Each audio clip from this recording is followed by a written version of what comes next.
Hello friends, this is Sanjay Yadav and welcome on our YouTube channel. इस lecture में हम discuss करेंगे hyperfine splitting in ESR spectrum. जो ESR जो line होते हैं, ठीक है, जो इनऑर्गेनिक मॉलिक्यूल्स या इनऑर्गेनिक कंपाउंड जो होते हैं ईएसआर सिग्नल्स देते हैं, या कुछ आप ये बोल सकते हैं कुछ ऑर्गेनिक फ्रेगमेंट्स होते हैं, ऑर्गेनिक मॉलिक्यूल्स होते हैं, कुछ एटम्स होते हैं, वो ईएसआर सिग्नल देते हैं due to their paramagnetic nature. अब ये जो सिग्नल्स हैं वो जैसे एनएमआर में स्प्लिटिंग होती थी वैसे ही यहाँ पर भी इसके जो ईएसआर सिग्नल्स होते हैं कुछ अपने फैक्टर्स के कारण स्प्लिट हो जाते हैं और मल्टीप्लेट देते हैं। दैट मीन्स यहाँ भी कुछ आपके फैक्टर्स वर्क करते हैं जो इन सिग्नल्स को क्या कर देते हैं, स्प्लिट कर देते हैं। उन्हीं स्प्लिटिंग पैटर्न्स और कौन से ऐसे फैक्टर्स हैं जिसके कारण ईएसआर सिग्नल्स क्या होती है, स्प्लिट होती है, और कितने टाइप के आपके जो है स्प्लिटिंग पैटर्न हम इसमें डील करते हैं ईएसआर में, इनको हम पढ़ने जा रहे हैं। देखिए, आज बात करते हैं splitting of ESR signal. Splitting of ESR, इसमें अगर मैं बात करूं कि आपको कितने टाइप के टर्मिनोलॉजी यूज में लिया जाता है ईएसआर में, तो आपको हाइपर फाइन स्प्लिटिंग,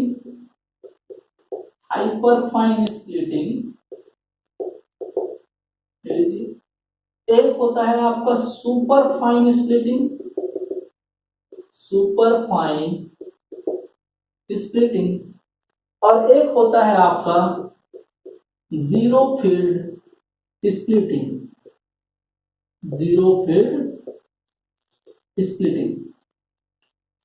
ये जो है आपके कुछ रिलेटेड है एक दूसरे के और कुछ चीजों में डिफरेंस है एक दूसरे से। ये तीनों वर्ड आपको ईएसआर में दिख सकते हैं। कभी आपको वो हाइपर फाइन स्प्लिटिंग पूछ सकता है, कभी वो सुपर फाइन स्प्लिटिंग पूछ सकता है, तो कभी जीरो फील्ड स्प्लिटिंग पूछ सकता है। इनमें कुछ कुछ चीजों में डिफरेंसेस ही है और इसमें जो है कुछ चीजों में कॉमन चीजें भी हैं।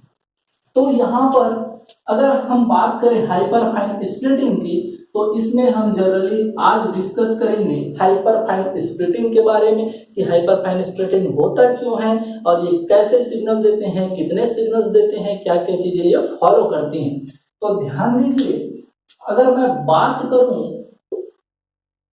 ईएसआर की थ्योरी की, तो आपको पता होगा कि ईएसआर जो होते हैं वे सैंपल मॉलिक्यूल या एटम देते हैं जिनमें क्या होता है, जिनमें जो आपका स्पिन क्वांटम नंबर है कम से कम हाफ तो देंगे। That means spin quantum number 0 नहीं होता। अगर ऐसे आपके मॉलिक्यूल या सैंपल हैं तो वो क्या करते हैं, जैसे ही आपका अप्लाइड मैग्नेटिक फील्ड आता है, ये लीजिए जीमांस लेवल में टूट जाते हैं, और ये लीजिए ये जीमांस लेवल में टूट गए, और ये किसके कारण टूटे, एक अप्लाइड मैग्नेटिक फील्ड बीजेड यहाँ पर जैसे कि अप्लाई कर दिया तो 0 नहीं है, यहाँ पर बीजेड जो है 0 है, दैट मीन्स अभी अप्लाई नहीं किए हैं, तो ये जो है आपका इस कंडीशन में है। लेकिन जैसे ही आपका जो है मैग्नेटिक फील्ड अप्लाई किया जाता है, ये अपने जीमांस लेवल में क्या हो जाते हैं, टूट जाते हैं। मैं पहले भी डिस्कस कर चुका हूं। और ये जब जैसे ही जीमांस लेवल में स्प्लिट होते हैं, अपने जीमांस लेवल का क्वांटम नंबर ms में बढ़ जाते हैं। आप या बोल सकते हैं कि ये जीमांस लेवल का क्वांटम नंबर क्या होता है, तो नीचे आपका क्या होता है निगेटिव वाला हाफ, और ऊपर क्या होगा आपका पॉजिटिव हाफ। ये लीजिए इस कंडीशन के लिए जब उसका स्पिन क्वांटम नंबर क्या हो प्लस माइनस हाफ। क्लियर है?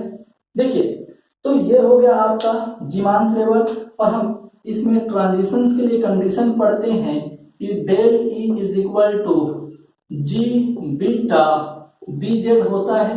क्लियर है भी? बिल्कुल। और यही क्या इसके बराबर होता है, एच न्यू के बराबर होता है। इन चीजों को हम पहले भी डिस्कस कर चुके हैं। अब ध्यान दीजिए, मैं यहाँ पर आता हूँ हाइपर फाइन स्प्लिटिंग पर। अब एक्चुअली होता क्या है, जैसे ही ये जो है आपके किसी ऐसे न्यूक्लियाई या ऐसे इन्वायरमेंट में पहुंचते हैं या इनसे जुड़ा हुआ एक ऐसा इन्वायरमेंट पाया जाता है जिनका न्यूक्लियर स्पिन जीरो नहीं होता। That means nuclear spin quantum number जो है जीरो नहीं होता, कुछ ना कुछ वो जो है न्यूक्लियर स्पिन रखते हैं। और ऐसे न्यूक्लियाई जब इनके अटैच में आते हैं, इनके कांटेक्ट में आते हैं या इनके आसपास होते हैं, तो ये क्या करते हैं, इन जीमांस लेवल को फर्दर स्प्लिट कर देते हैं। और ये जीमांस लेवल फर्दर स्प्लिट हो जाते हैं। जैसे कि अगर मैं बात करूं ये कैसे स्प्लिट होगा, तो ये लीजिए, ये स्प्लिट हो गए और ये स्प्लिट हो गए, ठीक है। वैसे अगर बात करूं इसकी, तो ये भी आपका जो है स्प्लिट हो जाएगा, ये लीजिए ये, ठीक है। अब देखिए इन चीजों में ये जो स्प्लिटेड लेवल है, यही जो है हाइपरफाइन स्प्लिटिंग कहलाता है। और ये जो हाइपरफाइन स्प्लिटिंग जो लेवल्स होते हैं, उनकी एनर्जी क्या होती है, उनकी क्वांटम नंबर क्या होती है, इन सभी चीजों को मैं यहाँ पर डिस्कस करने जा रहा हूँ। अब मैं यहाँ पर अगर मैं बात करूँ, तो पहले बताइए कि यहाँ पर इसकी एक एनर्जी होगी क्या, EMS, ठीक है, या इसकी कोई एनर्जी होगी क्या। तो देखिए मैं पहले ही बता चुका हूं कि जो जीमांस लेवल है ESR में, उसका एनर्जी क्या होता है। तो इस लेवल की एनर्जी क्या थी, -12, उसके MS का वैल्यू होता है बिल्कुल, और ये होता है आपका G बीटा BZ। वैसे ही अगर बात करूं इसकी एनर्जी क्या है, तो इसकी एनर्जी होती है +12 G बीटा BZ। ये लीजिए, क्लियर है भाई, इसे हम पहले भी देख चुके हैं। लेकिन अब बात करते हैं जो स्प्लिटेड लेवल हैं, वो क्या फिनोमिना एग्जिस्ट करते हैं या क्या कैरेक्टर शो करते हैं। तो बताइए यहाँ पर अगर ये जो स्प्लिटेड लेवल जो स्प्लिट हुए हैं, उनके लिए एक क्वांटम नंबर होगा, स्प्लिटेड जो लेवल है उसका जो है एक एनर्जी भी होगा। तो उसके एनर्जी कैसे, हम इसका एनर्जी का फार्मूला क्या रखेंगे, उसका क्वांटम नंबर क्या होगा, ये यहाँ पर ध्यान दीजिए आप। तो इसके क्वांटम नंबर को हम mi से दिखाएंगे। और इस mi का मतलब क्या है, तो यहाँ पर ध्यान देना, ये जो -12 है वो आपका क्या हो जाएगा, यहाँ पर ऊपर हो जाएगा -12, नीचे हो जाएगा +12, ठीक है। वैसे ही अगर इस +12 की बात करूं, तो इसका mi का वैल्यू होता है, ये हो जाएगा +12, ये हो जाएगा -12, ठीक है। तो इसको याद करने के लिए मैं क्या एज ए स्टूडेंट मैं क्या अप्रोच करता हूं कि देखिए यहाँ पर कहीं भी प्लस आ रहा है, कहीं भी माइनस आ रहा है, यहाँ पर प्लस नीचे में आया तो यहाँ पर प्लस ऊपर में आया, ठीक है। तो इसको ध्यान देना। यहाँ पर अगर मैं ध्यान दूं, तो यहाँ पर ये जो जिस जीमांस लेवल का स्प्लिटिंग हो रहा है, उसका एग्जैक्ट वैल्यू अपर लेवल में जा रहा है और उसका अपोजिट वैल्यू इसमें आ रहा है भैया, नीचे में आ रहा है। वैसे ही देखो यहाँ पर +12 उसके अपर में सेम वैल्यू गया और उसका निगेटिव वैल्यू या उसका जस्ट अपोजिट साइन में वैल्यू किस में आया, नीचे में आया। तो आप ऐसे क्या कर सकते हैं, याद कर सकते हैं। अब बात करते हैं एनर्जी की। तो ध्यान देना, जो स्प्लिटेड लेवल की एनर्जी होती है, स्प्लिटेड लेवल की एनर्जी जो होती है, एनर्जी ऑफ स्प्लिटेड लेवल, उसको दिखाया जाता है MSMI, ये लीजिए, is equal to MS G beta BZ, ये लीजिए, यही एनर्जी हुई, ठीक है, प्लस MS MI AI, ठीक है भाई। अब ये क्या बात हुई, तो ध्यान देना, यहां पर AI क्या है या A क्या है, MS क्या है और MI क्या है। तो MI ये क्वांटम नंबर जो स्प्लिटेड हाइपरफाइन जो स्प्लिटेड लेवल के जो क्वांटम नंबर है वो, इनटू जो आपका जीमांस लेवल के क्वांटम नंबर है वो, ये हो गया। और ये तो पूरा क्या है आपका, इस लेवल की जीमांस लेवल की एनर्जी है, उसमें 8 यही हुआ। तो देखिए इसके लिए मैं क्या एनर्जी लिखूंगा, तो इसके लिए देखिए MS क्या है, MS का वैल्यू है -12, ठीक है, ये लीजिए, कॉमा लगाइए। एम आई क्या है, तो एम आई है आपका, इसके लिए इसकी एनर्जी लिख रहा हूं, तो ये हो जाएगा आपका प्लस हाफ। इसकी एनर्जी क्या लिखूंगा, तो ये इसके लिए एम एस का क्या वैल्यू है, तो एम एस का वैल्यू है माइनस हाफ, ले लीजिए माइनस हाफ, और ये हो जाएगा जी बीटा बी जेड। अब प्लस हो जाएगा, प्लस ये लीजिए प्लस कर देते हैं, इनटू में क्या है एम एस इंटू एम आई, एम एस इंटू एम आई मतलब एक का एम एस का वैल्यू है माइनस हाफ इंटू इसका वैल्यू क्या है भाई प्लस हाफ। तो ये क्या हो जाएगा, माइनस और प्लस का मल्टीप्लाई माइनस 1/4, तो ये क्या आपका -1/4 आएगा। और ये लीजिए ए का वैल्यू ये हो गया, क्लियर है भाई।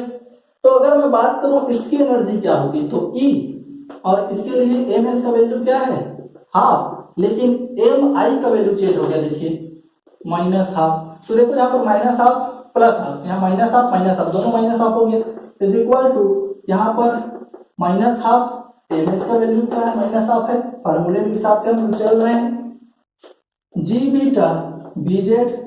अब इसको सॉल्व करूंगा, minus half into minus half plus 1/4, यहाँ पर -1/4 था, यहाँ पर क्या आ गया +1/4, और ये ए का वैल्यू ये ए आ गया। अरे क्लियर है, क्लियर है भाई, देखिए कितना इजी है। तो अगर मैं ये ध्यान रहे कि मैं कहाँ पास एम एस रखूंगा कहाँ पास एम आई रखूंगा, तो आप आसानी से इसके एनर्जी लेवल को फार्मूला को आप क्या कर सकते हैं डिराइव कर सकते हैं, रिप्रेजेंट कर सकते हैं, ठीक है। लेकिन गलती करेंगे आप, अगर एम आई को पहले लिख देंगे एम एस को पहले लिख देंगे, बिल्कुल पूरा गलत हो जाएगा। इस लेवल का एनर्जी उसका हो जाएगा, उस लेवल का एनर्जी इसका हो जाएगा। तो आप ध्यान रखेंगे, प्रॉपर उन चीजों को रखेंगे। अगर मैं बात करूं इसकी एनर्जी की, तो ध्यान देना ई एम एस का वैल्यू क्या है, एम एस का वैल्यू प्लस हाफ है, क्लियर है। एम आई का वैल्यू क्या है माइनस हाफ है, ये लीजिए minus half is equal to M I का वैल्यू प्लस हाफ जी बीटा डी जेड। अब यहां पर ध्यान दीजिए plus half into minus half, -1/4 आएगा, और ये क्या हो जाएगा ए। तो ध्यान दो यहां पर अगर मैं बात करूं तो माइनस वाला देखो सेम, इसमें माइनस वाला आया है, लेकिन यहाँ माइनस नहीं है, देखो यहाँ पर प्लस है, तो अलग हुए कि नहीं, बिल्कुल अलग हुए, ठीक है। यहाँ पर देखो ये जो है माइनस हाफ, यहाँ भी माइनस हाफ, लेकिन यहाँ माइनस हाफ है और यहाँ प्लस हाफ, तो कहीं ना कहीं आपको डिफरेंस दिखेंगे, सेम नहीं होगा। लेकिन देखिए यहाँ पर अगर मैं बात करूँ तो यहाँ भी देखिए ये प्लस हाफ हो जाएगा, और फिर से प्लस हाफ, एम आई और एम एस दोनों ही क्या है plus half, is equal to plus half ji beta B Z, और उसके बाद यहाँ माइनस है तो प्लस हाफ इंटू करूंगा तो +1/4 और ए, क्या लीजिए। अरे याद हुआ क्या, कैसे आप इनको डिराइव करेंगे, रिप्रेजेंट करेंगे। तो ये अगर याद है आपको, तो आप किसी भी स्प्लिटेड हाइपर फाइन स्प्लिटेड जो लेवल है उसकी एनर्जी के लिए रिप्रेजेंटेशन लिख सकते हैं, उसको उसके फार्मूले को डिराइव कर सकते हैं। आई होप कि यहां तक आपको किसी भी तरह से डाउट नहीं हुआ होगा, ठीक है। अब हम बात करते हैं इनके सिलेक्शन रूल की, कि ये लीजिए चलो ये लाइन तो आ गए, ठीक है, स्प्लिट हो गए एनर्जी लेवल्स। अब ऐसे कौन से ट्रांजिशंस हैं जिसको हम ESR में क्या करेंगे, ESR के स्पेक्ट्रम में इंक्लूड करेंगे, मतलब कौन से ट्रांजिशंस हैं जो ESR सिग्नल देने के लिए रिस्पॉन्सिबल होंगे।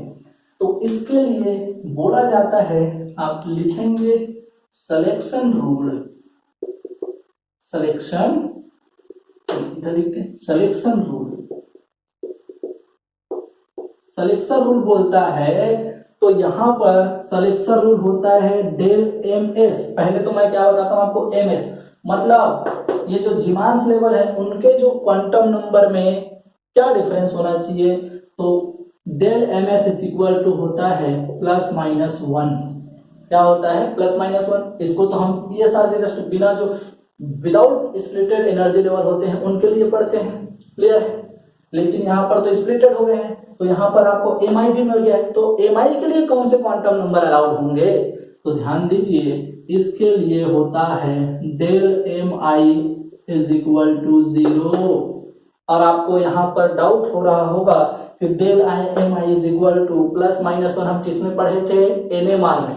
तो एनएमआर सिग्नल के लिए डेल एम आई क्या होता है 0, लेकिन अगर आप हाइपर फाइन स्प्लिटिंग पढ़ रहे हैं तो वहां पर ये जो डेल एम आई है उसका वैल्यू क्या होना चाहिए 0। ये लीजिए, ये आप क्या लिख लीजिए, selection rule for hyper fine splitting line. ठीक है, तो ध्यान दीजिए कौन से ऐसे ट्रांजिशन हैं भाई जो ये दोनों ही सिलेक्शन रूल क्या करते हैं, फॉलो करते हैं। तो बताइए, यहां से अगर आपका ट्रांजिशन यहां तक हो तो क्या ये फॉलो होगा? ठीक है, तो आप बोलेंगे बिल्कुल होगा। क्यों? क्योंकि ये जो आपका एनर्जी लेवल है उसके लिए एमएस का वैल्यू क्या है -12 और इसके लिए एमएस का वैल्यू क्या है +12। तो -12 और +12 अगर आप डिफरेंस देखेंगे तो आपको +1 मिल जाएगा। ठीक है, अगर मैं बात करूं डेल एम आई 0 हो रहा है क्या, तो आप देखेंगे बिल्कुल 0 हो रहा है। क्यों? क्योंकि upper level minus lower level, तो यहाँ पर माइनस प्लस करेंगे तो अब क्या हो जाएगा भाई प्लस, तो माइनस हो जाएगा, बिल्कुल ये क्या हो जाएंगे माइनस माइनस प्लस, और प्लस और माइनस 0, कहने का मतलब -12 पे +12 करेंगे तो क्या होगा 0 ही होगा। तो ये जो ट्रांजिशन है उसके लिए आपको ये सारे सिग्नल मिल जाएंगे। वैसे ही अगर एक ट्रांजिशन यहाँ से होता है, ये लीजिए, तो भी ये दोनों ही आपके जो कंडीशंस हैं वो फुलफिल हो रहे हैं, और फुलफिल हो रहे हैं दैट मीन्स मैं सीधा क्या बोलूंगा कि यहाँ पर डेल एम एस बराबर +1 ही मिलेगा, बिल्कुल वही जो आपका एम एस है। यहाँ पर आपका डेल एम आई 0 मिला क्या, बिल्कुल मिला। अगर मैं +12 माइनस +12 करूँ तो माइनस प्लस माइनस +12 और इधर -12 इज इक्वल टू 0। तो डेल एम आई भी मेरा जो है सेटिस्फाई हो रहा है, डेल एम एस भी मेरा +1 -1 सेटिस्फाई हो रहा है। तो इन दोनों ट्रांजिशंस के लिए मेरे को यहाँ पर एएसआर सिग्नल्स मिलेंगे। मतलब मैं बोल सकता हूँ कि इस सिनेरियो के बेस पर या इस हाइपर फाइन स्प्लिटिंग में मेरे को 2 HFS मिलेंगे, hyper fine splitted ASR signals मिलेंगे। अरे क्लियर हुआ क्या भाई? तो ये बात हुई आपकी इसके थ्योरी की, कैसे स्प्लिट होते हैं एनर्जी लेवल्स और कैसे आपके सिग्नल्स एएसआर में मिलते हैं। अरे क्लियर है? ठीक है, ठीक है भाई। अब यहाँ पर मैं बात करता हूँ थोड़ा सा, यहीं पर आपको मैं बता देता हूँ, अगर यहाँ पर ये जो आपके सिग्नल स्प्लिट हुए हैं तो ये सिग्नल स्प्लिटेड, पहले यहाँ पर देखो एक सिग्नल मिलता, यहाँ से एक सिग्नल मिलता, लेकिन due to the nuclear spin, जो आपका मैग्नेटिक न्यूक्लियाई है जो क्या होते हैं MI0 नहीं रखते, उसके कारण स्प्लिट हो गए। तो यहाँ पर एक सिग्नल मिलता, लेकिन यहाँ पर ये 2 में बढ़ गए। क्यों? क्योंकि ये जो है मैग्नेटिक न्यूक्लियाई यहाँ पर इसके प्रेजेंट है जो इसको स्प्लिट कर दिए। क्लियर है? तो यहाँ पर ये जो सिग्नल है आपको डबल मिल गया, तो डबल मिल गया तो जनरली जो है आपका ये सारे सिग्नल को, हाइपर फाइन सिग्नल को इस तरह से रिप्रेजेंट किया जाता है। ध्यान दीजिए, ये लीजिए, ये जो है सेकंड डेरिवेटिव सिग्नल होते हैं ये सारे में, और ये इसलिए ऐसा रिप्रेजेंट किया जाता है, इसलिए सेकंड डेरिवेटिव लिया जाता है क्योंकि रिजोल्यूशन ऑफ ये सारे हाइपर फाइन स्प्लिटेड ये सारे सिग्नल बहुत ही कम होता है। तो उसके रिजोल्यूशन को बढ़ाने के लिए आप ये बोल सकते हो कि सिंप्लिसिटी के लिए सेकंड डेरिवेटिव, इसके इंटरप्रिटेशन को इजी करने के लिए सेकंड डेरिवेटिव जो है स्पेक्ट्रा आपका कंसीडर किया जाता है। तो ये हो गया स्प्लिटेड। क्योंकि अगर मैं बात करूं तो हम एनएमआर में क्या पढ़ते थे, स्प्लिट होता था इस तरह से सिग्नल, यहाँ पर एक अप जाएगा और एक नीचे जाएगा, फिर अप फिर नीचे, जिगजैग जिगजैग इस आपको ये सारे सिग्नल्स मिलेंगे। क्लियर है भाई? तो ये जो हो गया आपके इंटेंसिटी 1:1, दोनों की हाइट सेम दिख रही है, दोनों का इंटेंसिटी क्या है सेम है। अगर मैं बात करूं तो ये जो 2 स्प्लिटेड लेवल का डिस्टेंस है यही मेरा क्या है ए, ये जो आपका ए यूज हुआ है वो हाइपर फाइन स्प्लिटिंग कांस्टेंट के रूप में रिप्रेजेंट किया जाता है। ये हो गया आपका हाइपर फाइन स्प्लिटिंग का थ्योरी, कैसे स्प्लिट होते हैं वो। अब हम बात करते हैं कि हाइपर फाइन स्प्लिटिंग के लिए क्या क्या चीजें रिक्वायर्ड होती हैं, वो कौन कौन से रूल को फॉलो करते हैं, कैसे आप हाइपर फाइन स्प्लिटेड लाइन की इंटेंसिटी को मेजर करते हैं, कौन से क्या ये पास्कल ट्रायंगल को ये भी फॉलो करते हैं, क्या ये फॉलो नहीं करते। तो इन चीजों को अब हम डिस्कस कर लेते हैं। कहने का मतलब हम इनके प्रॉपर्टीज को डील करते हैं। क्लियर है? तो इस पूरे लेक्चर में हम सिर्फ क्या बात करेंगे, हाइपर फाइन स्प्लिटिंग के बारे में बात करेंगे। चलिए, ठीक है। देखिए, तो बोला जाता है कि अभी हम क्या बोले कि ए जो है क्या है हाइपर फाइन स्प्लिटिंग कांस्टेंट। ठीक है, तो ये जो आपका सिग्नल है, ये लीजिए, ये जो आपका ESR सिग्नल है, उनमें ये जो दो सक्सेसिव स्प्लिटेड सिग्नल होते हैं उनके बीच के डिस्टेंस को ही क्या बोला जाता है, हाइपरफाइन स्प्लिटिंग कांस्टेंट। क्लियर है? ठीक है, अब बात आती है कि ESR सिग्नल्स क्यों टूटते हैं, तो ध्यान दीजिए, इसके लिए बोला जाता है कि अगर ये जो आपका एक पैरामैग्नेटिक न्यूक्लियाई है, वो पैरामैग्नेटिक न्यूक्लियाई किसी मैग्नेटिक न्यूक्लियर स्पिन रखने वाले न्यूक्लियाई के कांटेक्ट में होता है, तो वो जो आपके मैग्नेटिक न्यूक्लियाई होते हैं वो इस ESR सिग्नल को स्प्लिट कर देते हैं और ये जो है मल्टीप्लेट्स ESR सिग्नल देते हैं। यहाँ भी आपको मल्टीप्लेट्स मिलते हैं। अब बात आती है कि यहाँ पर मल्टी स्प्लिटिंग तो हो रही है और मैग्नेटिक न्यूक्लियाई ही स्प्लिट कर रहे हैं। ठीक है, तो यहाँ पर ये कौन से रूल में ये स्प्लिट होगा, तो इसके लिए भी रूल होता है आपका, ध्यान दीजिए, HFS hyperfine splitting line is equal to होता है 2Ni+1। अब ये I जो है न्यूक्लियर क्वांटम नंबर, इसके अकॉर्डिंग हम इसी स्प्लिटिंग सिग्नल को या इसी स्प्लिटेड रूल को हम NMR में भी डिस्कस किए थे। तो ये बात हुई किसकी, जब किसी एक टाइप के ही तो जो है एक टाइप के केमिकल इक्विवेलेंट जो आपके न्यूक्लियाई है वो स्प्लिट करेंगे तो इसका फार्मूला 2Ni+1 वाला फॉलो होगा। लेकिन ऐसे भी तो होता है कि दो डिफरेंट टाइप के या तीन टाइप के आपके जो है मैग्नेटिक न्यूक्लियाई उसके कांटेक्ट में हो और उसके कारण ये सब सिग्नल को स्प्लिट कर रहे हो, तो यहाँ पर ये आपको बढ़ जाएगा 2Ni+1, ये लीजिए। और अगर कोई और होता है तो 2Ni+1, ये आपका चलते रहेगा। मतलब सेम स्प्लिटिंग फार्मूला जो हम NMR में पढ़ते हैं वही यहाँ पर भी क्या होता है, ऑब्जर्व होता है। और बोला जाता है कि intensity of signal follows pascal triangle, follow pascal triangle. मतलब जो NMR में पास्कल ट्रायंगल इंटेंसिटी को डिटरमाइन करने में हेल्पफुल था, वही पास्कल ट्रायंगल भी फॉलो करता है ESR सिग्नल के जो स्प्लिटेड लाइन होते हैं उनके इंटेंसिटी को मेजर करने में।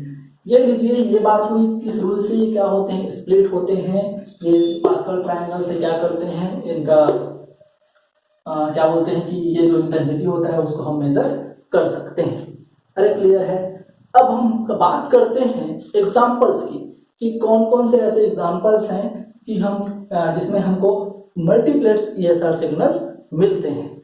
तो सबसे पहले हम एक इजी एग्जाम्पल की ओर चलते हैं। सबसे पहले एग्जाम्पल देखते हैं, वो है आपका CH3। ये लीजिए, CH3 का एक रेडिकल लिया हुआ हूं मैं, ठीक है, मिथाइल रेडिकल है ये। ठीक है, यहाँ पर आपको पता होगा कि अगर ये रेडिकल के फॉर्म में है, that means this has contain property of paramagnetic nature.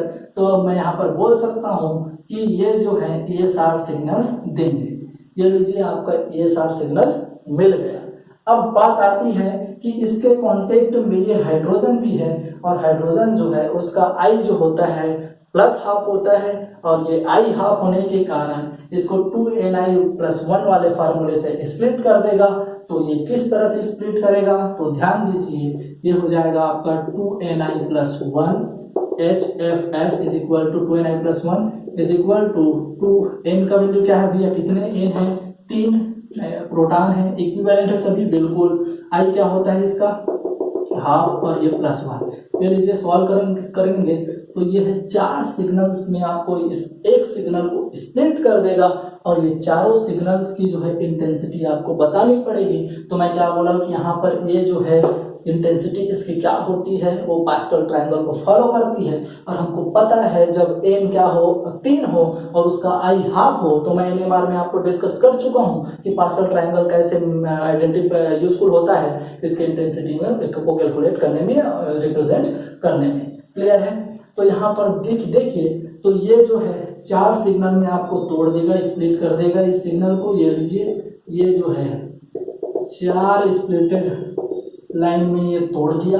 ठीक है, बात करते हैं इसकी इंटेंसिटी तो मेरी 1 थी, क्यों? क्योंकि भैया ये जो है खुद के कारण सिग्नल मिला है, लेकिन जब आई हाफ हो और एन 3 हो तो वहां पर जो क्वाड्रेट मिलता है उस क्वाड्रेट का इंटेंसिटी क्या होता है? 1:3:1 का हाइट होता है।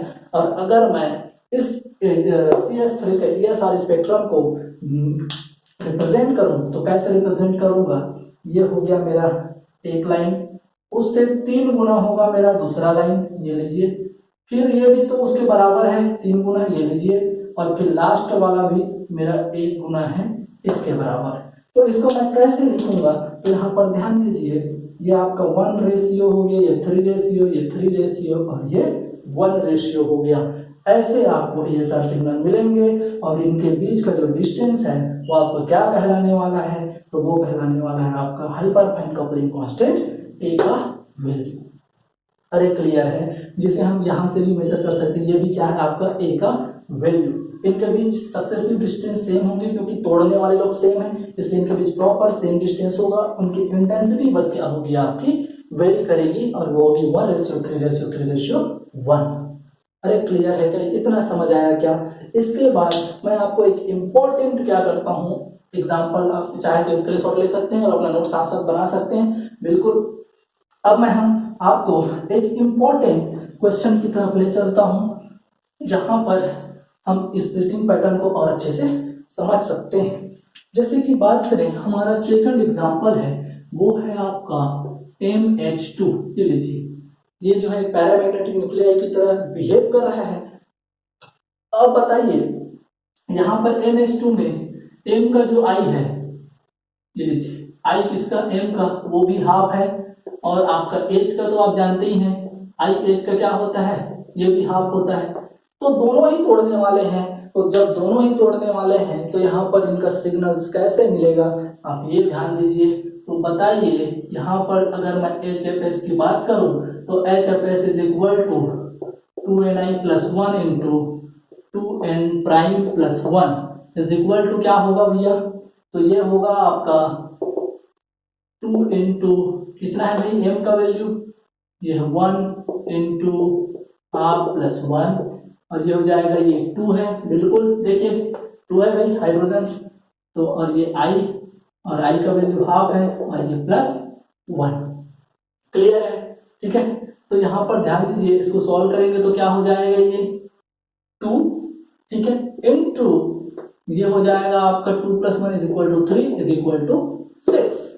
आपको ये HFS कितने मिले? 6 मिले।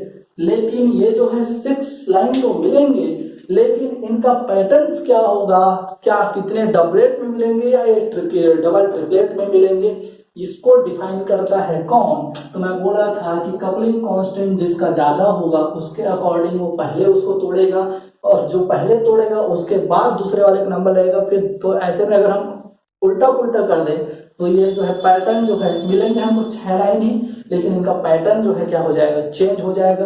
तो इसको समझाने के लिए मैं क्या करता हूँ, ध्यान देना, अगर मैं बात करता हूँ AM is greater than AH, ये लीजिए, वैसे ही एक केस क्या देख लेंगे, AM is lesser than AH।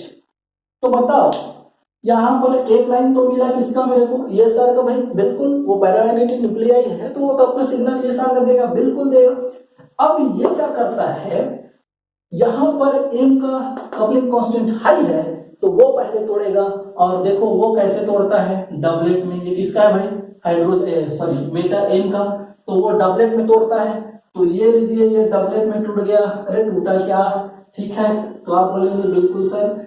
अब बताइए, इसकी इंटेंसिटी अगर मैं 1 लेता हूं तो ये भी क्या होगा? 1 और 1, क्यों? क्योंकि तोड़ने वाला एक, ठीक है, I हाफ, तो भैया इंटेंसिटी तो सेम, भले वो डबलेट में तोड़ दिया लेकिन इंटेंसिटी तो सेम रखते हैं। मैं पहले भी इसको डिस्कस कर चुका हूं, बार बार बोल रहा हूं। अब बात आती है, ये किसके कारण है भाई? ये है मेटल के कारण, जिसका I क्या है? हाफ। अब बात आती है कि हाइड्रोजन बोलता है कि अब मेरी बारी, अब मैं तुम दोनों को तोड़ूंगा। तो ये बोलते हैं कि हम तो संख्या में 2 हैं और I हमारा हाफ है, तो हम तो 3-3 लाइन में तुम सबको तोड़ेंगे, और तीनों का जब तोड़ने वाले 2 और आई हाफ हो तो उनका इंटेंसिटी जब ट्रिपलेट में टूटता है तो 1:2:1 होता है। कहने का मतलब ये लीजिए, ये टूट तो गए, ये भी टूट तो गया, लेकिन इनकी इंटेंसिटी में वेरिएशन आ जाएगा, क्योंकि तोड़ने वाले कौन हैं? तो तोड़ने वाले हैं, बोलते हैं कि हम 2 हाइड्रोजन हैं और हमारी संख्या कितनी है? 2 है। तो इस कंडीशन में ये 1:2:1, 1:2:1 इस तरह से आपको ESR लाइन मिलेंगे। अगर इनको मैं ESR के फॉर्म में, स्पेक्ट्रम के फॉर्म में रिप्रेजेंट करूं तो ये मेरे कैसे मिलेंगे? ध्यान दीजिए, ये 1, ये उसका डबल, और ये लीजिए ये आपका एक पैटर्न ट्रिपलेट हुआ।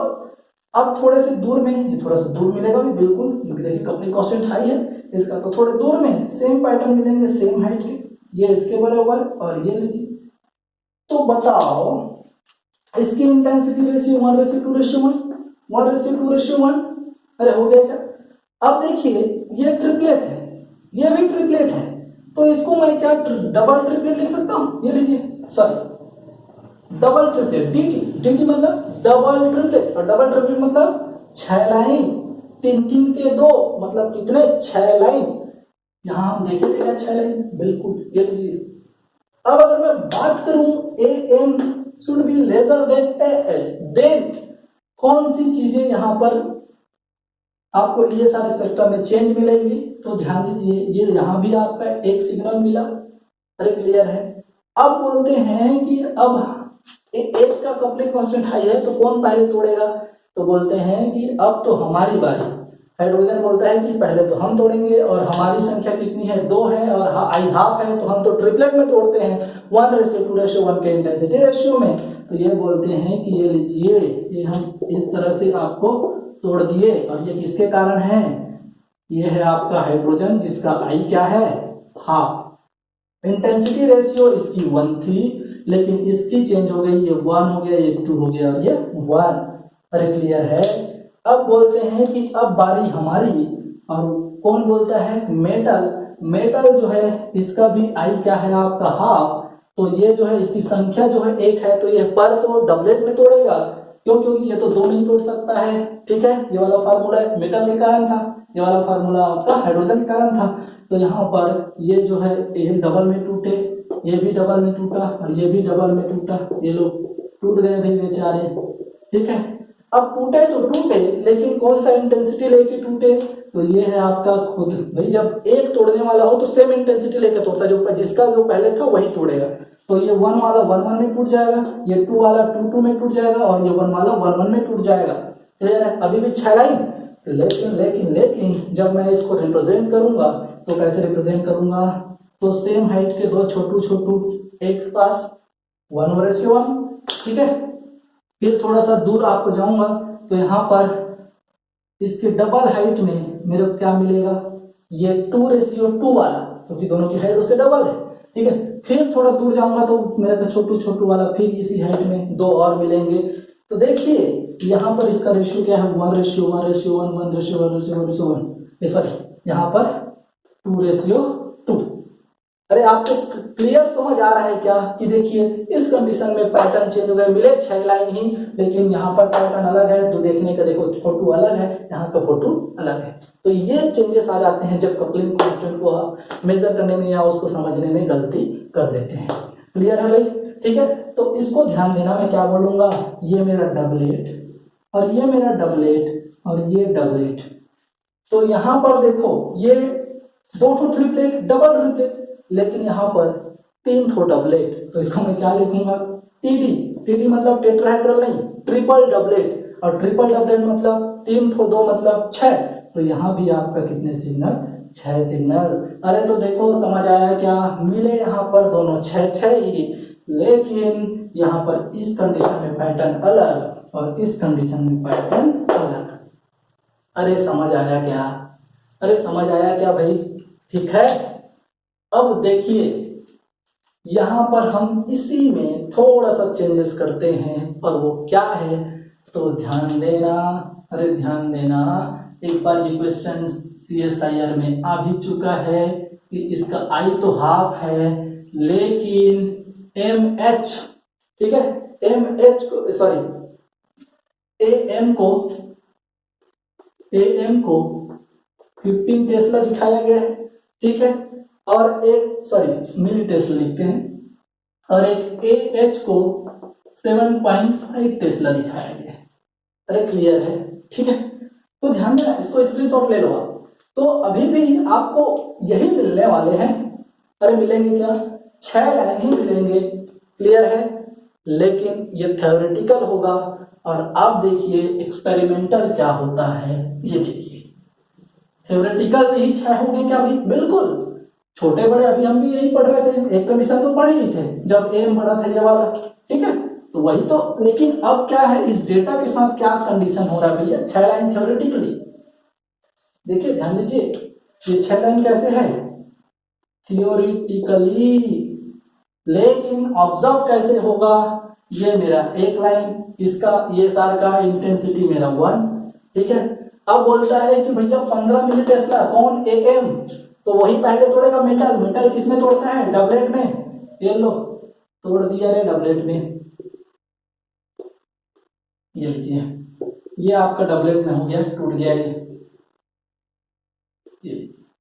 ये आपका डबलेट में टूट गया। इनके बीच का डिस्टेंस क्या दिया है, अरे 15 टेस्ला दिया है, क्या 15 सॉरी मिली टेस्ला, ये लो जी, इसको भी ले लेते हैं मिली टेस्ला, ठीक है। ये क्या है आपका AM, बिल्कुल। अब ये टूटा है वो किसके कारण है, मेटल के कारण, जिसका I क्या है, हाँ। अब बोलता है कि हाइड्रोजन मैं तोड़ूंगा, तो हाइड्रोजन के कारण इसका भी I क्या है, हाँ, ये भी तोड़ेगा भाई, बिल्कुल तोड़ेगा। और जब ये तोड़ने पे आता है तो कितने में तोड़ता है, 3 में तोड़ता है, ये लीजिए और ये लीजिए, और इसके आधे में आएगा क्या, अरे इसके आधे में आएगा, क्यों, क्योंकि भैया यहाँ पर 15 मिली टेस्ला है तो 7.5 मिली टेस्ला में तोड़ता है, इनके बीच गैप कितना होना चाहिए, क्या दिया है क्वेश्चन में आपके, तो ये दिया है H = 7.5 मिली टेस्ला, तो यहाँ से 15 टेस्ला ये है, तो इसके आधे में कितना होगा, 7.5 मिली टेस्ला, इसकी दूरी यही होगी क्या, अरे दूरी यही होगी क्या, इंटेंसिटी क्यों बताएगा भाई, इंटेंसिटी होता है 1:, यहाँ पर 1:1 में टूट गए, अब ये हो गया 1:2:1, अरे क्लियर है क्या, ठीक है। अब ये भी तो टूटेगा, तो ये भी बेचारा टूटता तो है, मजबूरी है, लेकिन यहाँ भी इसके लिए भी तो ये यहाँ से यहाँ की दूरी क्या है, AH, और AH क्या दिया है 7.5 मिली टेस्ला, और ये जो है इधर से भी क्या लेके आ रहा है आपका, तो इधर से लेके आ रहा है ये 1 इंटेंसिटी, और ये 2 इंटेंसिटी, और ये 1 इंटेंसिटी, तो बताओ यहाँ पर तो ये कोलैप्स हो गए, और कोलैप्स हो गए तो 1 इंटेंसिटी और 1 इंटेंसिटी जब मिलेंगे तो यहाँ पर क्या हो जाएगा, ये 2 इंटेंसिटी, और 2 लाइन मिलना था यहाँ पर, लेकिन दोनों एक जगह कोलैप्स हो गए, क्यों, क्योंकि इनके बीच का डिफरेंस ही वही आ रहा है, इनका जो डिफरेंस है वो बराबर है, ये भी वहीं पास मिला, ये भी वहीं पास मिला, कोलैप्स हो गए, तो कोलैप्स होकर के 2 सिग्नल मिलकर के 1 सिग्नल मिल गया, तो यहाँ पर थ्योरेटिकली 6 तो मिलता, लेकिन प्रैक्टिकली कितने सिग्नल मिले, 5 सिग्नल मिले, और 5 सिग्नल मिले, उसका इंटेंसिटी देखो, ये 1:, ये 2:, और ये 2:1, ऐसा आप इंटेंसिटी पैटर्न कहीं भी फार्मूले में नहीं पढ़े थे, ये आपको अगर पता है और इसको बनाने आता है तभी इस पैटर्न को आप बना पाएंगे, अदरवाइज इसको आप नहीं बना पाएंगे, क्योंकि ये थ्योरेटिकली इसको हम पढ़े ही नहीं है। तो अगर मैं इसको ऑब्जर्व करूं आपको, या इसको रिप्रेजेंट करूं इसके स्पेक्ट्रम को, तो क्या होगा, ये लीजिए, ये 1, क्लियर है, ये लीजिए, उसके बाद उससे डबल 2, उसके बाद फिर 2, उसके बाद फिर 2, और ये फिर 1, ये लीजिए, यही होगा क्या भाई, तो ये हो गया आपका 1:1, सॉरी 1:2:2:2, और ये 1, कितने सिग्नल, तो ये हो गए आपके 5 सिग्नल, क्या हो गया भाई, 5 सिग्नल, और इसका एग्जाम्पल है आपका 10O, अरे क्लियर है, ठीक है भैया, सॉरी NO बोलता हूँ, NH, एक एग्जाम्पल है आपका NH, ये एग्जाम्पल इसको फॉलो करता है। अगर मैं बात करूं थ्योरेटिकली तो इस ये क्या होगा आपका 2ni+1, ठीक है, इंटू 2ni+1। n का वैल्यू क्या है यहाँ पर 1 1 ही है, तो इसका i क्या होता है 1, तो ये लीजिए ये हो जाएगा। इसका n का वैल्यू 1, लेकिन i क्या है आपका हाफ, तो ये लीजिए, तो ये क्या हो जाएगा भाई, ये 2 + 1 = 3, और ये क्या हो जाएगा इंटू में 1 + 1 = 2। अभी भी यहाँ पर 6 लाइन मिलते हैं, अरे 6 लाइन मिलते हैं क्या भाई, लेकिन 6 लाइन नहीं मिलते, तो कितना मिलता है 5 लाइन। और ये 5 लाइन क्यों मिलता है, क्यों, क्योंकि ये जो आपका AH होता है वो बड़ा होता है AN से, क्लियर है। और AH अगर AN से बड़ा है तो इसमें जो है आपका रिलेशनशिप क्या है, तो इस रिलेशनशिप को आप ध्यान देंगे, और ये जो रिलेशनशिप होता है ये होता है आपका AH/2 = AN। अरे क्लियर है, AH/2 = AN। कहने का मतलब देखो AH को देखो 15, क्या ले लिया, AH को 15 और AM को क्या ले लिया वो 7.5, तभी तो देखो दोनों बराबर, बटे में 2 कर दो, 15 में 2 भाग दे दो, 7.2 आ जाएगा, 7.5 आ जाएगा, बिल्कुल यही वाला कंडीशन फॉलो हो रहा है क्या। तो इसी कंडीशन को फॉलो करते हुए 6 लाइन ना दे करके कितने लाइन देता है आपको, 5 लाइन देता है। अरे क्लियर है, अरे क्लियर है, ठीक है। तो ये होगी आप क्या, hyper fine splitted line in ESR spectrum. अब मैं आपको कुछ एग्जांपल्स दे देता हूं जिसको आप क्या करेंगे, होमवर्क के फॉर्म में सॉल्व करके देखेंगे कि कितने हाइपर फाइन स्प्लिटिंग आएंगे। क्लियर है भाई, आप देख चेक करेंगे हाइपर फाइन स्प्लिटिंग लाइन, ठीक है। एग्जांपल है आपका CH3 रेडिकल, इसको सॉल्व कर लिए हैं, CD3 रेडिकल, सेकंड आप ये लिख लीजिए NH भी सॉल्व कर लिए, NO radical, third NO2, clear. चौथा अपन ले लेते हैं NO2 COO- लीजिए, पांचवा है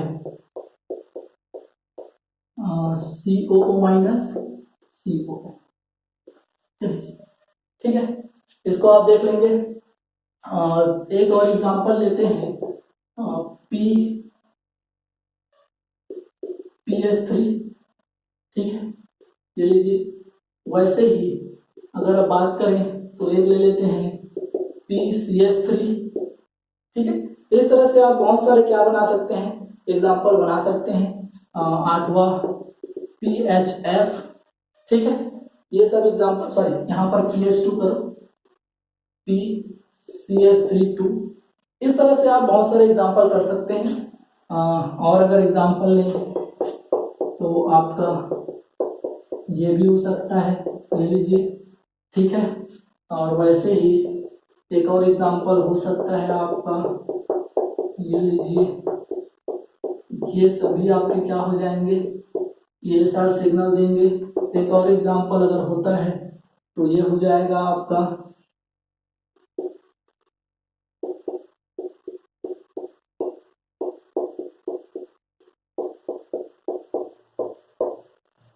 ये लीजिए।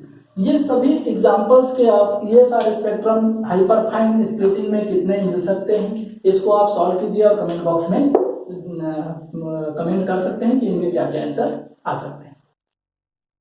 अगर मैं इस एग्जांपल को सॉल्यूशन की तरफ चलूं तो ध्यान दीजिए, इन सब में मेरे को कुछ नहीं करना है, सेम वही मेरा फार्मूला है क्या आपका, जो इस हाइपर फाइन स्प्लिटिंग = 2ni+1। तो यहाँ पर सिर्फ मेरे को क्या करना है कि डिफरेंट टाइप के जो आपके मैग्नेटिक न्यूक्लियाई हैं उनको पहचानना है, और डिफरेंट टाइप के जो हैं 2ni के फार्मूले, 2ni+1 के फार्मूले में आपको क्या कर देंगे, वो हाइपर फाइन स्प्लिटिंग को लाइन है जो उसको स्प्लिट कर देंगे।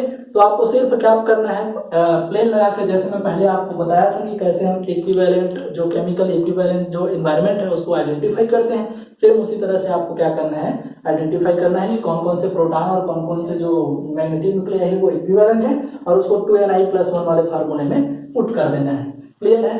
तो जैसे कि अगर मैं बात करूं इसकी, तो इसमें देखो यहाँ पर ये मेरा प्लेन लगा, तो प्लेन लगा तो भाई यहाँ पर इसमें मैग्नेटिक न्यूक्लियाई कौन है, तो यहाँ पर रेजोनेंस में पार्ट करने के कारण ये जो है सभी जो है यहाँ पर ये जो निगेटिव चार्ज है वो पूरा इसमें ऑसिलेट करेगा, या एक बार बोल सकते हैं कि आप रेजोनेंस के कारण जो है एक अपना डिलोकलाइज में भाग लेगा।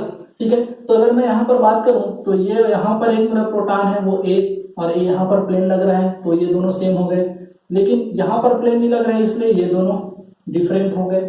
ठीक है, तो A 2ni+1 के अकॉर्डिंग अलग से तोड़ेगा, इनटू 2ni+1 B के कारण अलग से टूटेगा, तो दो बार ये जो है टूटेंगे आपको। लेकिन यहाँ पर अगर बात करूं तो देखो यहाँ पर ये दोनों सेम है, ये वाला प्लेन बता रहा है, लेकिन यहाँ भी एक प्लेन लग रहा है जो यहाँ को यहाँ से सेम कर रहा है, तो यहाँ पर 2ni+1 के एक ही बार फार्मूला लगेगा, दैट मींस सभी के सभी प्रोटॉन जो है क्या है, इक्विवेलेंट है, इसलिए वहां पर 2ni+1 वाला फार्मूला लग जाएगा। तो आपको कुछ नहीं करना है, बल्कि यहाँ पर सिर्फ और सिर्फ आपको केमिकली इक्विवेलेंट एनवायरनमेंट आइडेंटिफाई करना है, और वो मैं पहले ही बता चुका हूँ कि कैसे आइडेंटिफाई करते हैं। क्या करना है, आपको प्लेन लगाओ, इन्वर्जन लगाओ, या फिर आपको C2 लगाओ, वहां पर इक्विवेलेंट आपको एनवायरनमेंट मिल जाएगा। क्लियर है। अब बात आती है यहाँ पर कि सर मैग्नेटिक न्यूक्लियाई जो होते हैं उनका न्यूक्लियर स्पिन का जो क्वांटम नंबर है वो अगर पता हो तभी ये काम होने वाला है। तो चलिए हम कुछ जो है एग्जांपल्स लिख देते हैं, और यहाँ पर उसके लिए मैं जो आई का वैल्यू है वो बता देता हूँ।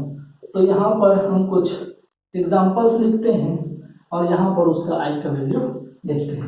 तो सबसे पहले हमको ये पता होना चाहिए कि भैया हाफ किसका होता है। तो शुरुआत करता हूँ मैं हाइड्रोजन से, प्रोटॉन, उसके बाद कार्बन 30, उसके बाद फ्लोरीन 90, नाइट्रोजन 50।